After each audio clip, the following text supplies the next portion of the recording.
Hello दोस्तों, तो कैसे हैं आप लोग। आई होप कि यार आप सब स्वस्थ होंगे। तो स्वागत है आपका आपके अपने चैनल करियर विद अस में, जहां हम आपके लिए लेके आते हैं नए नए जॉब नोटिफिकेशन और उनसे रिलेटेड अपडेट्स। तो बिना देरी किए चलिए शुरू करते हैं।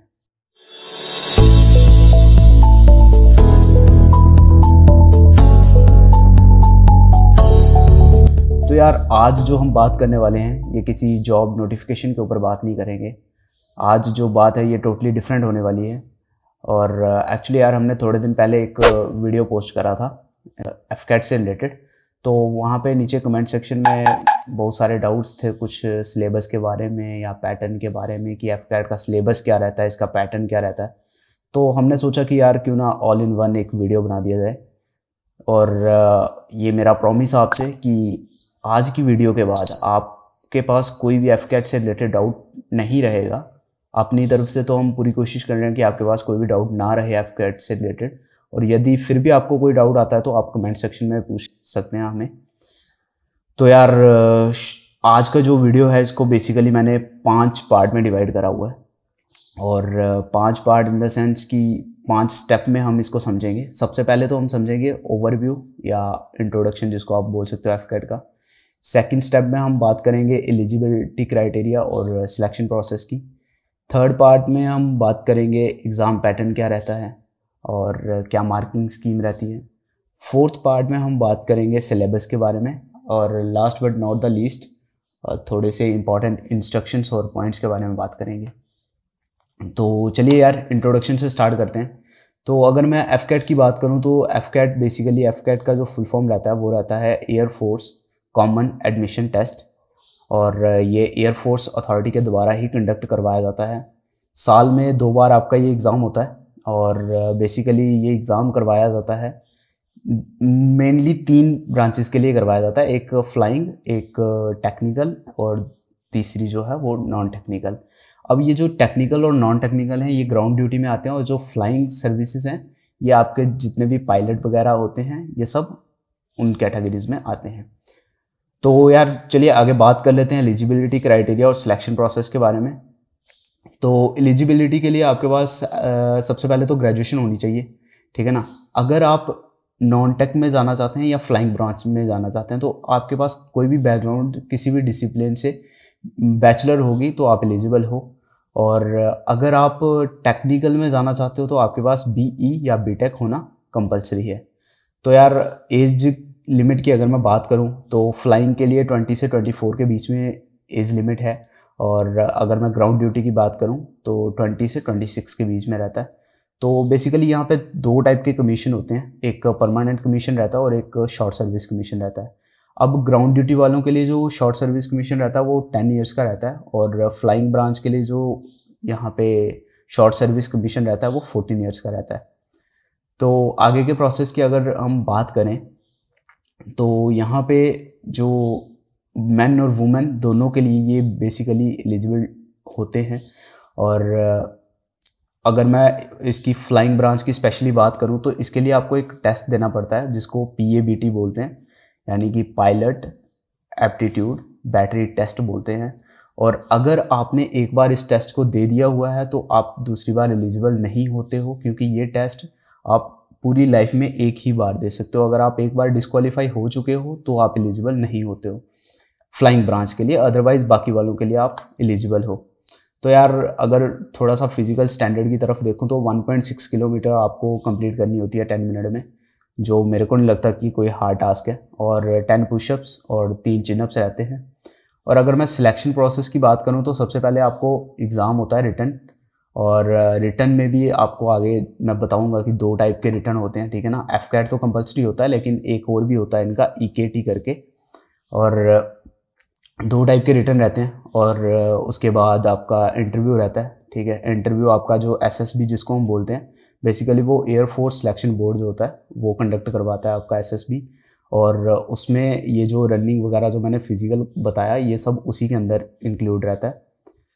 तो जो आपका तीसरा स्टेप रहता है वो रहता है मेडिकल टेस्ट। और इसके बाद आप अगर सिलेक्ट हो जाते हो तो आपने जिस भी ट्रेड के लिए अप्लाई करा हुआ था आप उसमें सिलेक्ट हो जाते हो। तो चलो यार बात कर लेते हैं तीसरे स्टेप के बारे में, जो कि हमारा था एग्ज़ाम पैटर्न। तो एग्ज़ाम पैटर्न बेसिकली यार देखो, दो टाइप के एग्ज़ाम होते हैं, एक तो एफकैट रहता है और एक ईकेटी रहता है। अब एफकैट जो है वो सबके लिए कंपलसरी है, यानी कि सबको देना ही देना है, लेकिन जो ईकेटी है, ईकेटी का फुल फॉर्म बता देता हूँ आपको, इंजीनियरिंग नॉलेज टेस्ट रहता है इसका फुल फॉर्म, और ये सिर्फ और सिर्फ टेक्निकल वालों के लिए होता है और कंपलसरी होता है। यानी अगर आपने एफकैट दे दिया है तो ईकेटी भी आपको देना ही पड़ेगा। और अगर मैं एफकैट की बात करूँ तो इसमें नंबर ऑफ़ क्वेश्चंस जो रहते हैं वो 100 क्वेश्चंस रहते हैं और 2 घंटे का टाइम मिलता है आपको, 120 मिनट्स मिलते हैं, और मैक्सिमम मार्क्स जो होते हैं वो 300 होते हैं और नेगेटिव मार्किंग 1/3 रहती है। तो अगर मैं वहीं ईकेटी की बात करूं तो नंबर ऑफ़ क्वेश्चंस 50 रहते हैं, 45 मिनट का आपको टाइम मिलता है, और इसमें भी 3 मार्क्स पर क्वेश्चन होते हैं, यानी 150 मार्क्स का टोटल रहता है, और नेगेटिव इसमें भी 1/3 होती है।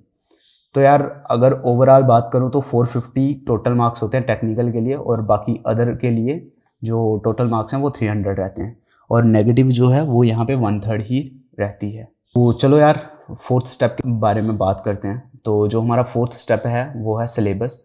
तो सिलेबस की अगर मैं बात करूं तो यहाँ पे जो एफकैट का सिलेबस रहता है उसमें बेसिकली आपका जीए रहता है, यानी आपका जनरल एबिलिटी, जिसको हम जनरल एप्टीट्यूड भी बोलते हैं, जनरल अवेयरनेस भी बोलते हैं, वो रहता है, और वीए रहता है यानी कि वर्बल एबिलिटी रहती है, ठीक है, न्यूमेरिकल एप्टीट्यूड रहता है, रीजनिंग और मिलिट्री एप्टीट्यूड रहता है। तो यार अगर मैं जीए की बात कर लूँ तो जीए के अंदर आपके जो टॉपिक कवर होते हैं उसमें हिस्ट्री आ जाती है, ज्योग्राफी आ जाती है, पॉलिटिक्स आ जाती है, आपके पास basic science, art and culture और करंट अफेयर, जो कि बहुत बड़ा रोल प्ले करता है, ठीक है ना। ये सब चीज़ें आपकी जनरल अवेयरनेस में आ जाती हैं।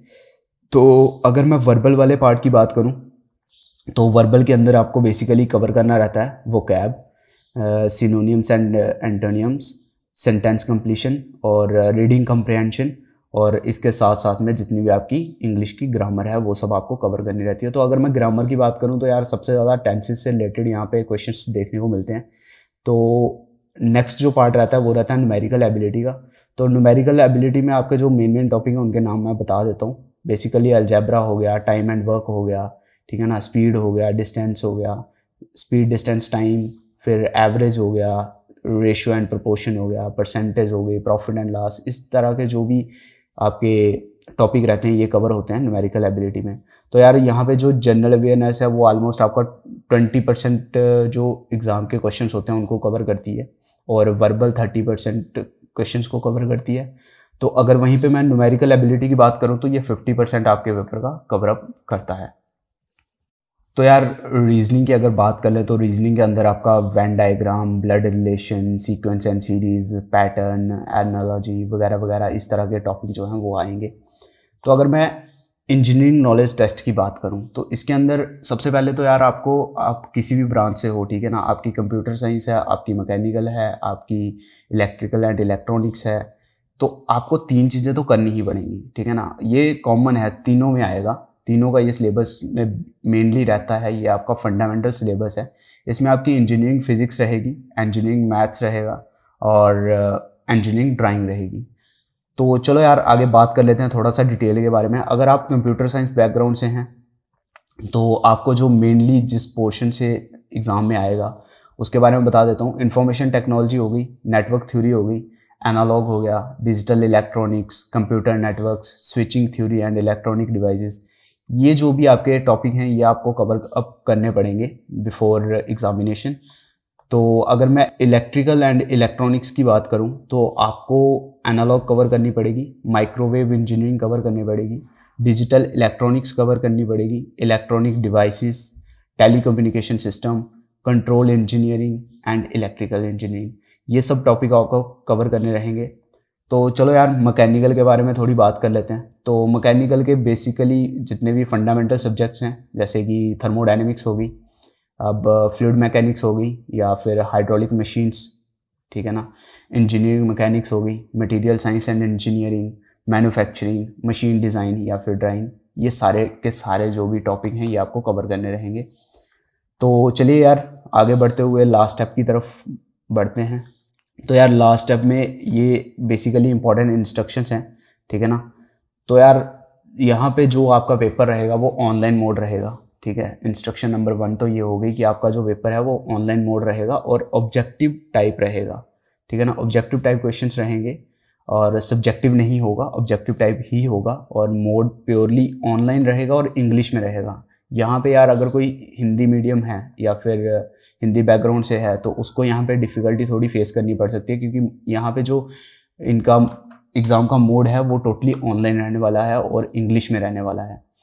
सो अगर मैं कट ऑफ की बात करूं तो कट ऑफ यार नियर अराउंड 150 प्लस जाता है। ये मैं 300 वाले एग्ज़ाम की बात कर रहा हूँ, एफकेट की बात कर रहा हूँ मैं, ईकेटी के जो मार्क्स हैं वो नहीं जोड़ रहा यहाँ पे। तो यार 150 प्लस ही जाता है कट ऑफ, और ये अथॉरिटी डिसाइड करती है, जो एग्जामिनेशन करवा रही है वो अथॉरिटी डिसाइड करती है कि कट ऑफ कितना जाएगा और कितने कैंडिडेट्स को वो अलो करेंगे।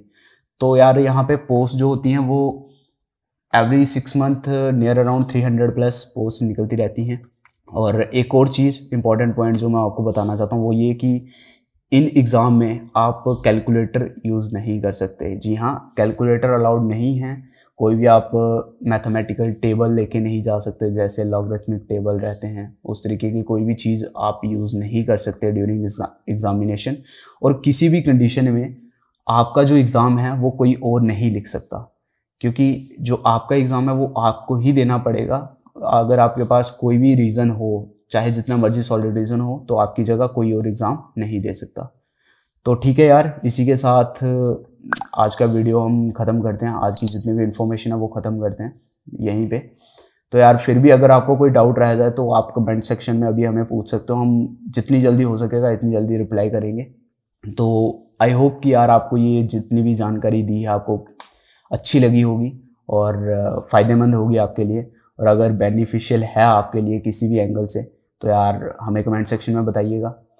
तो इसी के साथ विदा लेते हैं और फिर मिलेंगे अगली वीडियो में। तब तक के लिए बाय बाय, टेक केयर।